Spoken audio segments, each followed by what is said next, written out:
Ladies and gentlemen, welcome back to the Tooth Nights Debate Show. Tonight's topic is a very sensitive one for all of us, something that speaks directly to our hearts. Should the tongue be allowed to touch the teeth whenever it feels like? Now, let's get straight back to the debate where we left off before the break. I've got a story to tell.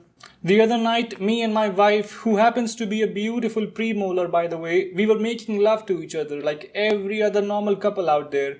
I had rather been busy chewing and grinding lately, so this opportunity was a much needed one for both of us. But right as we were about to proceed with our love-making business, we felt like we were being watched. And very soon we weren't just being watched, we were being pushed and rubbed off by this creature with all the freedom in the world. Tongue. I want to open this question to the audience here. Does a couple like ourselves not have the most basic rights? Is our freedom and right to privacy okay to be violated like this? Something we need to think about. Ooh, the question has been asked. Is our right to privacy okay to be violated like this? Now let's see what the other side has to say about it. To help understand the situation a bit better, I would like to start by quoting Dostoevsky. He says that man only likes to count his troubles. He doesn't like to calculate his happiness. Now, I'm not saying that I don't understand the troubles my colleague here has gone through. Trust me, I do. I understand that making love is one of the most beautiful sanctums of enjoyment and leisure every tooth must have the right to. But the question one must ask is whether our right to privacy, our right not to be violated by the frivolous tongue movements, supersedes a tongue's basic right to make those frivolous movements. Does our right to be supersede their right to be? Something we should think about. Oh, come on!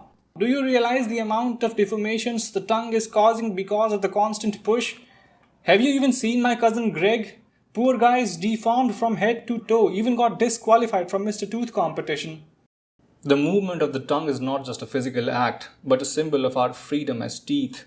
As the great philosopher Immanuel Kant once said, we are not rich by what we possess, but by what we can do without. I urge you not to sacrifice the beauty and complexity of our bodies for the sake of simplistic solutions. I'm impressed. My colleague here claims that he understands the trouble I have gone through. I want you to ask him, did he ever had to go through the struggles of chewing and grinding a hard carrot? Or even a soft banana for that matter? I'm sure not. Then what gives him the right to speak about any of this matter that doesn't even pertain to him?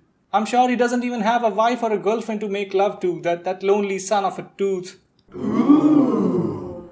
Where in the Tooth Constitution does it mention that for one to have opinions about a subject, one must deeply be involved in the subject, and if that not the case, one must drop all his opinions, as our friend here has dropped all his integrity and etiquettes of a professional discussion. Mind your words, wisdom, cause if you don't, your uppance will come when you least expect. I here for once would like to quote Nietzsche in one of his most famous writings. Whoever fights monsters should see to it that in the process he does not become a monster.